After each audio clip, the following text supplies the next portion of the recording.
anigu kula hadlaay laba nin soo furta runtii labada nin oo ifurtay laba nin oo xun ma aheen gabdhaha lagu baxraa Facebook-yada iyo waxa la isku shukaasanayaan naag kastoo Facebook lagu guursaday waa la furay hadda wax soconi ma aha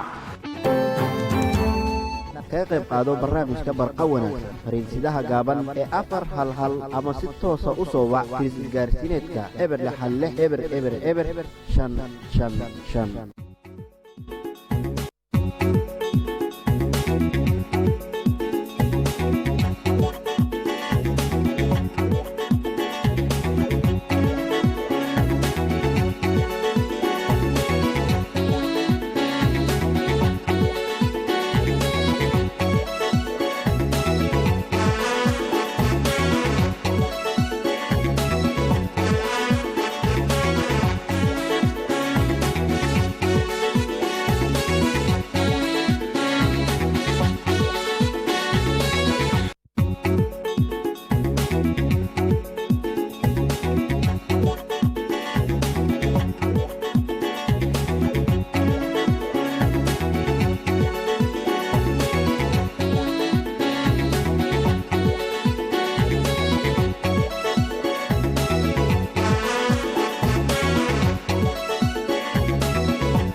bismillaahi raxmaani raxiim kulanti wanaagsan dhegaystayaal halkan waa idaacadda Star FM stuudiyaha magaalada Muqdisho dhegaystayaal ku soo dhawaada barnaamijka barqa wanaagsan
markale dhageystayaal kulanti wanaagsan meel walba joogtaan iyo soo walba noo maqlaysaan qodobada maanta ee barnaamijka aad ku dhageysan doontaan waxa kamid ah warbixin ku saabsan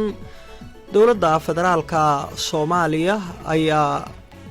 markaasi ka warbixisay qorshaha hanaanka deyn cafinta Soomaaliya iyo halka uu marayo hay-adaha iyo dawladaha ku leh deynta taariikhda la siiyay Soomaaliya deymaha lagu leeyahay cadadka lacagta lagu leeyahay guud ahaan dhanka kale waxa dawladda Soomaaliya ay ka hadashay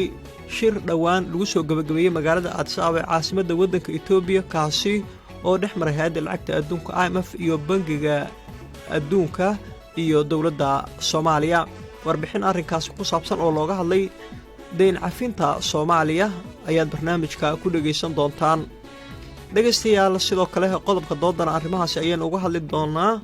xubintii isboortiga ayaad barnaamijka ku dhageysan doontaan iyo kaalinta suugaanta waa maalin Arbaca ah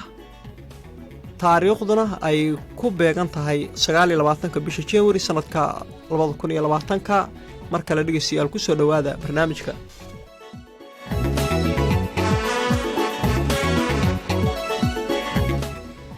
dhageystayaal warbixin ayaynu barnaamijka ku bilaabaynaa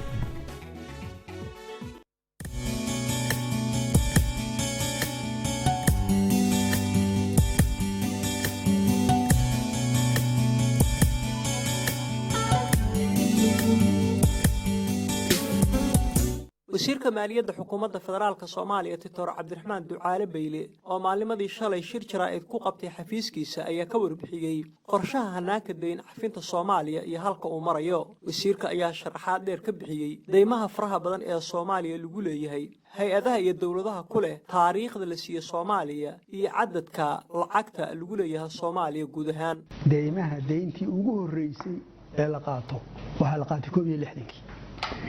1960 ayaa la qaatay waxaana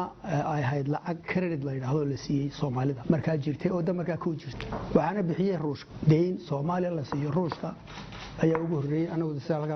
halkan aan ku hayno marka labaad dadii Soomaaliya waxa doonayaan ogaataan innaga report-yadeennii aan lahayn iyo ma garanaysaa waxyaalaha aan qoranay way gubteen uma yaalaan marka dadka kale waxayna yiraahdaan oo banka adduunka ka mid yahay oo hay'adda lacagta adduunka ka mid tahay ayaan ku shaqaynaynaa mar walbana waxba iska bedelaya marka waxaan idin sheegaa wax dhagax ku qoran maahe oo wax bedelmi kara laakiin maanta report-kan haynaa oo deyntii aan qarka u saaranay la inaga dhaafo waa Ruushka weey tii ugu dambeysay waxa weeyaan 90kii waxaan inisiyaa World Bank aan inisiyaa waxaas ku baxeen taliyaha halka joogto midna fahmay waxaan ku hadlay leena waqtiyo hore weey suma mashaariicda waxa ugu badnaa beeraha yaa ugu badnaa wax la yiraahdo line of credit oo baanankeena la siiyo way dabeetana beeraleyda ama hiyaan oo beeraleyda wax ku qodo dabeetana iska soo celiyaan ayaa ugu badnaa inta ugu badan taasay marka African Development Bank alphabetical weeyani ayaan horta ku bilaabayaa telecommunication wax la yiraahdo ayaa marka la bilaabayay ama isgaarsiinta lacaga la inoo amaahiyay walaal dadka inagu leh maalin horena waxaan u maleynayaa dul maray aan isla ogaano dadka inagu leh waa hay'adaha caalamka inagu leh ya dawladaha inagu leh hay'adaha dawladaha qaar isla leeyihiin ayaa inala leh Islamic Bank oo islaamkooda leeyahay Arab Monetary Fund la yiraahdo hay'adda lacagta Carabta isla leedahay iyo kuwa ay dawladda gaar leeyihiin. wasiir Beyle ayaa dhanka kale ka hadlay shirkii dhawaan lagu soo gabagabeeyay magaalada Addis Ababa ee caasimadda dalka Itoobiya kaasi oo u dhaxeeyay hay'adda lacagta adduunka IMF bangiga adduunka iyo dawladda federaalka Soomaaliya laguna falanqeeyay hanaanka loo yaqaano SMB4 oo ahaa wajiga afraad ee shuruudaha deyn cafinta Soomaaliya. Wasiirka ayaa sheegay in shirkaas lagu qaatay go'aanka ah in Soomaaliya ay ka soo baxday shuruudihii ku xirnaa hanaanka loo marayo qorshaha deyn cafinta Soomaaliya. waxa maanta halka ka soo baxay marka waxa weeye wax sheegaya Soomaaliya wixii looga baahnaa in gudatay ishii bugtaay ku bikaaso way gudatay Soomaaliya wixii looga baahnaa waa taas marka waxaan filaynaa marka anigoo aan meel kale sii gaadhay arintii deyn cafiskii ayaan ku jirnaa meel kale ha ka doondoonin si kalena ha u qaadin Soomaaliya waa margi deynta wala inaga cafinaya deynta wala inaga taladeedina waa taas wala lagu jiraayo taada radada imtixaan oo dhan baasta in shahaada lagu siiyo ma laga deyn karo wala ku siin shahaadada faraha laga saari waliba iyadoo la wada joogo ayaa lagu odhan hebel ama heblaay hebel shahaadada waa tan. hay-adda lacagta adduunka IMF ayaa toddobaadkan soo saartay warbixin ay ku cadaynayso in la dhammaystiray dib u eegista labaad ee lagu sameeyay barnaamijka la socoshada dhaqaalaha dawladda federaalka Soomaaliya. IMF waxa ay sidoo kale qoraalka ay soo saartay ku sheegtay in guddi ka tirsan hay-adda la gaareen dawladda Soomaaliya heshiis heer sare ah oo ay ku sheegtay IMF barnaamijka dib u habeynta saddexaad oo muddo 3 sano ah socon doona.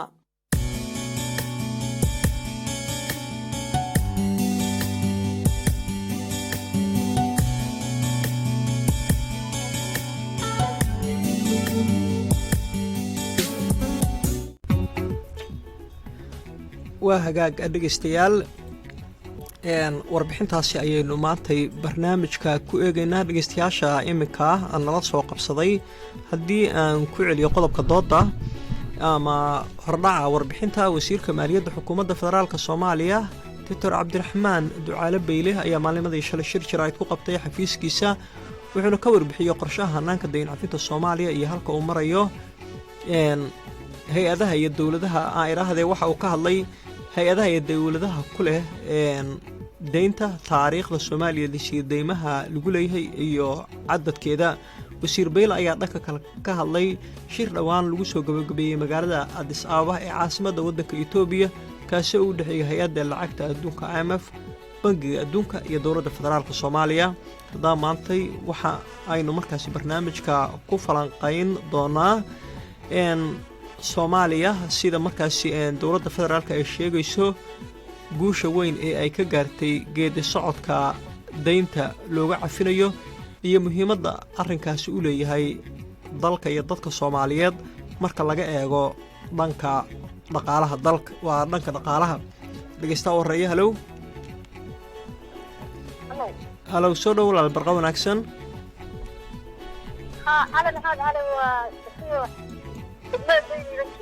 safiyo soo dhow walaal.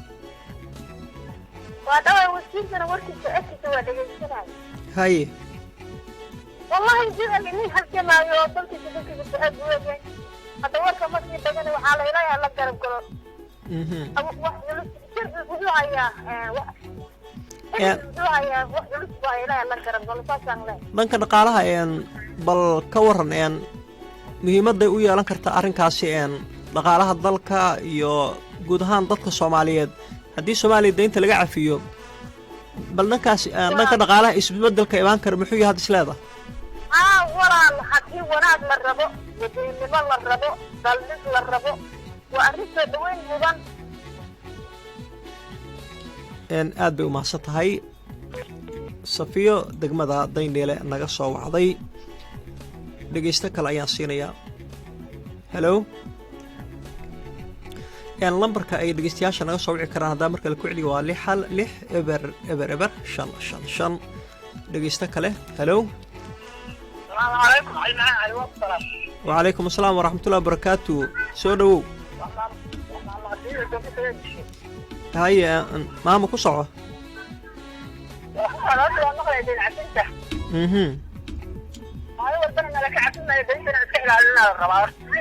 waa gartay.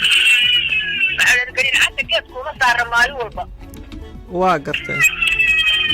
marka waxa la rabaa marka ugu horeysa bayla inuu maqlo markaas iska ilaaliyo deynta islaamiga. waa gartay. inta kale waxaa la ka casinayo oo xoogaa loo yeegleelay xoogaa waxa naga muuqda maarta wax dowladnimo la yiraahdo xoogaa. waa gartay. waxa la rabaa maartay maqaas fiican kana waa faqsan oo maqaas fiican gaarayna. waxyaaba badan intaa kasii badanna waa helaynaa jecel yahay laakiin waxaan u sheegayaa horta wax walba nabadaa ka caafila. waa gartay. waxaan jeclaan horta in nabad la raadiyo wiilasha Soomaaliyeed oo balla taagan yahay in maarta la isku keeno la isku soo dumo dalka Soomaaliya dawlad xaqiiqa oo fiican ay ka dhalato. waa gartay. waxaan kaloo kuu sheegayaa maartay madaxda dowladda in ayaguna isku soo dhawaadaan oo maartay ay deynta maadaama laga kacfiyey aan maartay isku mowqif noqdaan oo meel loo jeesto oo dalka maartay iyo dadka meel fiican loo horseedo. haddii aan la helin taasi wax deyna sidaa lama arko inaan samayn doono aan lama arko annagoo dhanna maartay waa meelaha lamid noqonayna meelaha iska daaqa. haye marka waxaan ugu baaqayaa dowladda inay maartay ay soo dhawaadaan maartay dhibaatada ayaga dhextaala ay xaliyaan. inta kale waa soo dhawaynaynaa waana wax wanaagsan waana wax saxo waa maqlayay in maartay aan qaadanay aan kastaa malayna dadkii horreysay waxaa sheegay. haye marka waxa weeye horta waxaa laga cafiyo kolley horta waa dawlad waa burburkii la soo maray nalakama cafiyeen. haye marka waxa weeye wax walba in maarta lagu cilmi qaato oo maarta iyada dawladdu ay maarta waa dadaalaysaa horta way dadaalaysaa aad u sii dadaasho nimanka maarta dadka mucaaradka oo dawladda ka soo horjeeda waxaan jeclaanahay in isku dhinac loo jeesto oo maarta wax walba waan gaarin hadaf walba waan gaari lahayn oo fiican waan gaari lahayn. maarta mucaarad wuxuu sameeyaa maana mucaarad wax ma dhisto mucaaradaan ay ubeesto qofaa mucaaradaan ay meel la soo istaaga waran oo raba dawladda inuu noqdo wax lagu hadlana maaha warkaas moogtahay. marka waa waray dadka mucaaradka sheegan horta mucaaradka maba ayna fahmin waxa uu yahay mucaaradada ayna fahmin ba markay fahmaana أنا أقول له واحد هنا أسكت عن كلمتك ما أرسل وجه إنه هدف ما وجه أنا ما كان أنا واحد على دكتور صاير ومنه هذا كافيه وأول مرة وقفت أتوقع وقفت وأنا قبل أتعلم واستمرار في نلعب جنس وين على بتجد أنا جالس أقول كيف هنا أقول أول واحد إلى بيله وما تيجي تدي على وجه ذلك ولكن واحد ذلك أقول واحد تعلم ما أرسل كل شيء وضع بدأ تيجي ما أرسل تنبنا الناس هذا أنا لك إلى بيته waa gartay marka waxa weeye waa soo dhaweynaynaa waana ku mahadsantihiin maalin walba wixii maarta soo kordha waad noo sheegtaan dowladdana waxaan ku baaqayaa inay maaragtay isku soo dhawaato dowladduna ay dabacsanaasho muujiso oo maaragtay doorashadiina waa soo dhowdaayey maaragtay dabacsanaasho muujiso maarta hore loo sii socdo tallaabooyinka maalinba maalinta fiican oo la qaado annagoo taa shacabna waa ku faraxnaa marka waxa weeye mucaarad meel kastoo jooga mucaarad waa mucaarade inay maaragtay xoogaa isdabcido mucaaradyada ay maaragtay bal ay wax la wadwado aad baad u mahadsantaha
وعد فرايو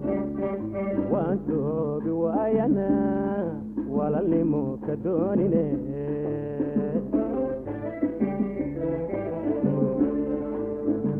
وعد فرايو وانتو بواينا ولا اللي مكدونني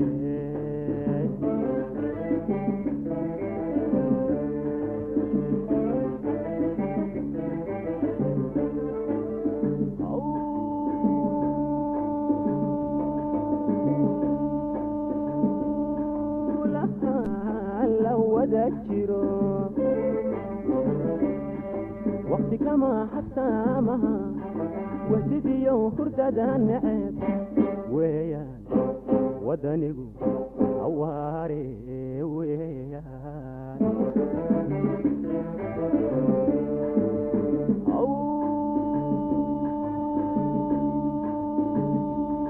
لها لو ذكروا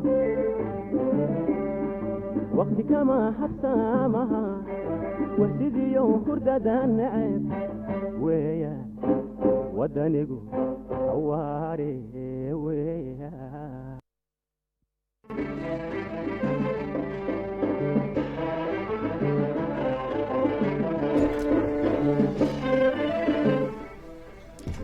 waa hagaag dhegeystayaal weli waxaad dhegeysanaysaan barnaamijka barqa wanaagsan idaacadda Star FM studio magaalada Muqdisho ayaad barnaamijka kala socotaan maanta barnaamijka waxaan ku falaqeynaynaa in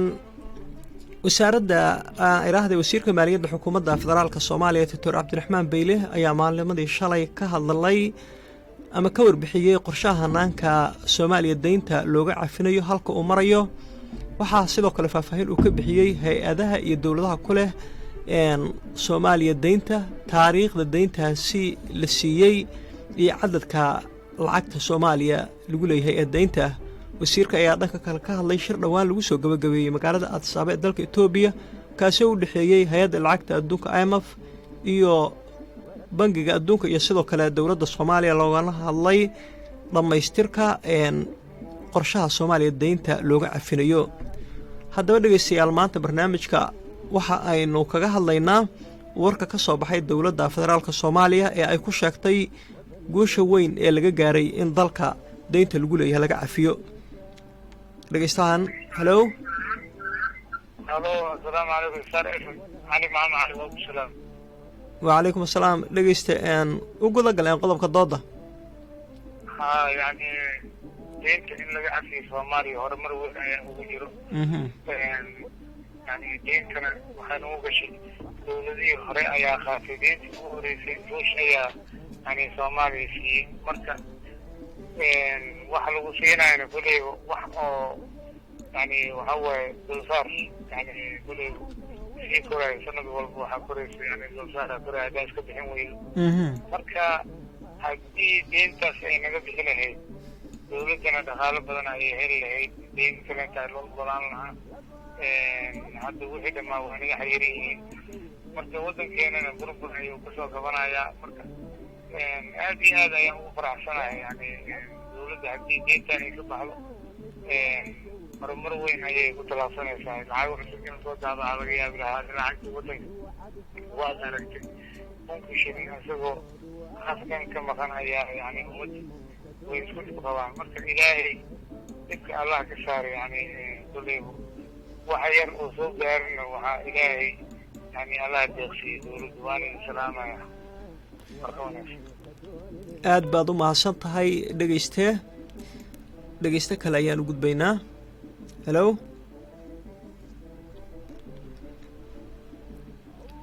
Star FM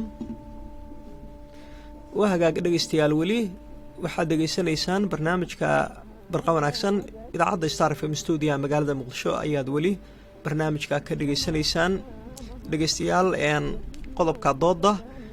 dhageystayaasha doonaya inay nagala qayb qaataan waxay naga soo wici karaan telefoonka 6 eber 555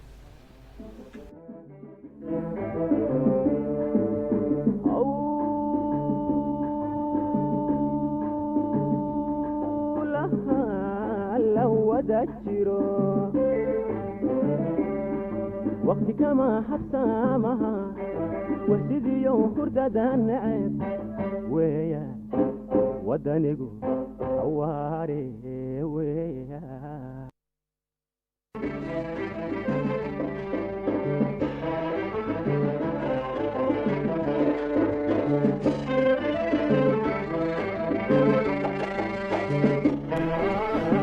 dhegaystaan kale ayaan siinaya. halow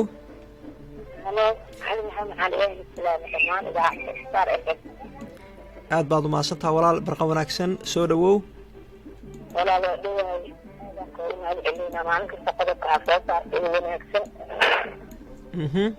yaan u guda galay walaal qodobka yaan xilkas miya haddii aan ka xilka kaaj xaafadda hodan idaacadda haye walaal xilkas haye haddii aan ka hadlo dowladda mid la iska ilaabi karo maan gudaha ay gaartay xagga dhaqaalaha waa gartay iyo xagga bini'aadamka maanta la iska dhaafo maanta hala fiiriya hadii lahay horena aan u socono intaan dib u dhacna adduunka waa lawada ogyahay marka waxaan ilahay sida maxay heesto wasiirka maaliyadda iyo inta wanaagga jecel horumarkooda iyo waajibkooda sida fiican a usii kuteenaan dhihi lahay waana mahadsantahay maxan cali aad baad u mahadsan tahay xilkaas dhegaysto kale ayaan u gudbaynaa iyo aragtidiisa. halow waa hagaag dhegaystayaal weli barnaamijka ayaad dhegaysanaysaan.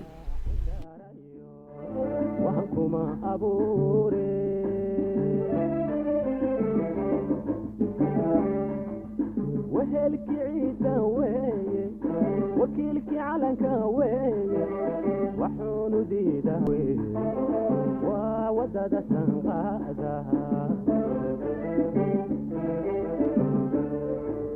wehelkii ciida weeye wakiilkii calanka weeye waxuunu diidaha weeye waa wadada sanqaadaha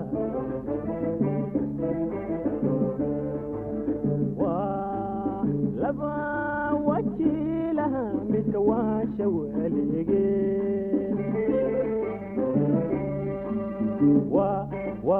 laba wajiilaha midka waasha weligeen iwacadi furaayo waan toobi waayana walalnimo ka doonine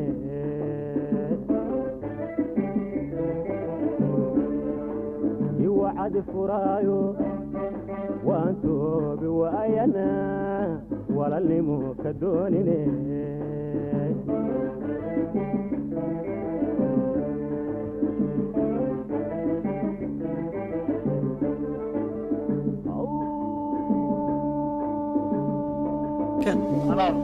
soo dhow dhegayste. halo barqa wanaagsan ku soo dhow barnaamijka dhegayste. haa walaala star fm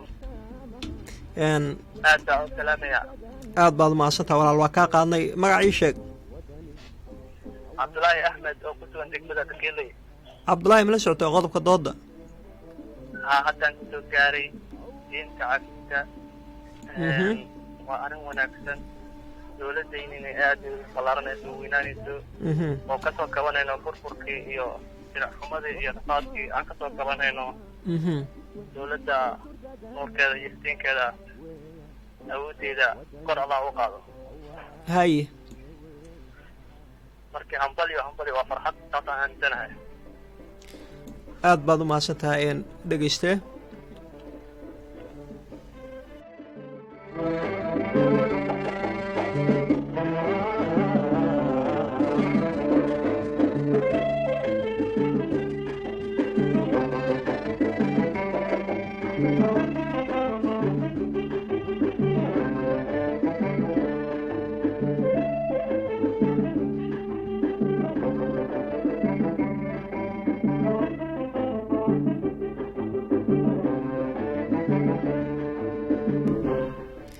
qaybihii dambe barnaamijka ayaan soo gaarnay iminkana waa xubintii isboortiga cabdulaahi khadar ayaa la diyaaray.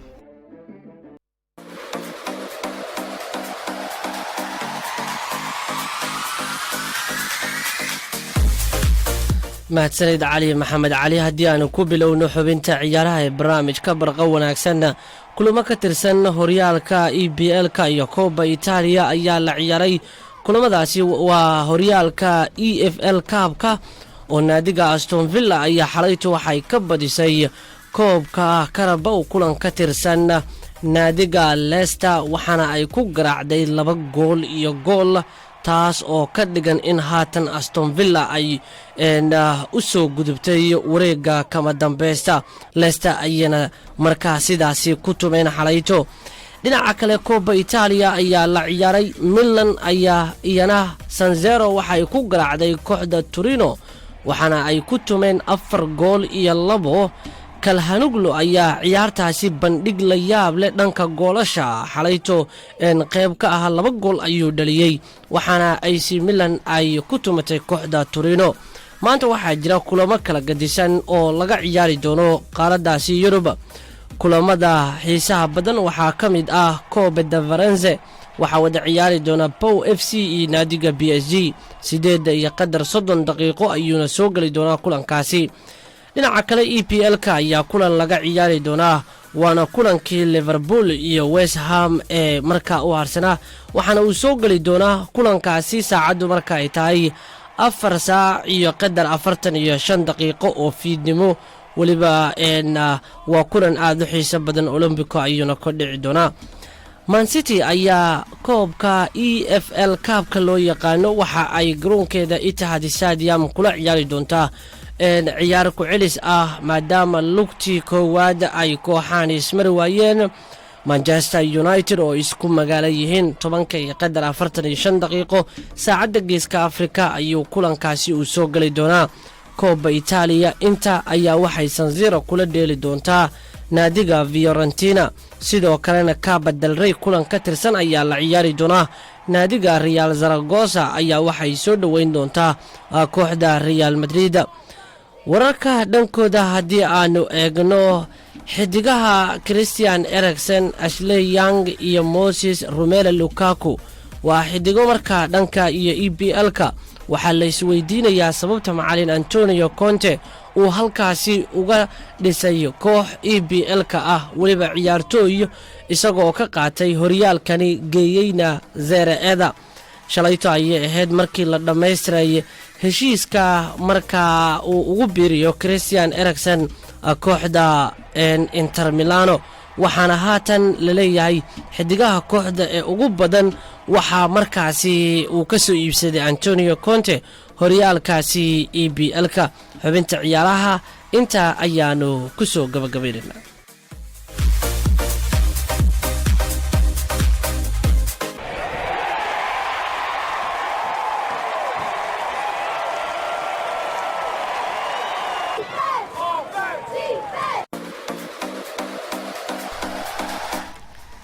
gudaha dhegeystayaal intaasi aan kusoo gabagabaynaynaa barnaamijka abraqa wanaagsan idaacadda Star FM stuudiyaha magaalada Muqdisho aad ka dhageysanayseen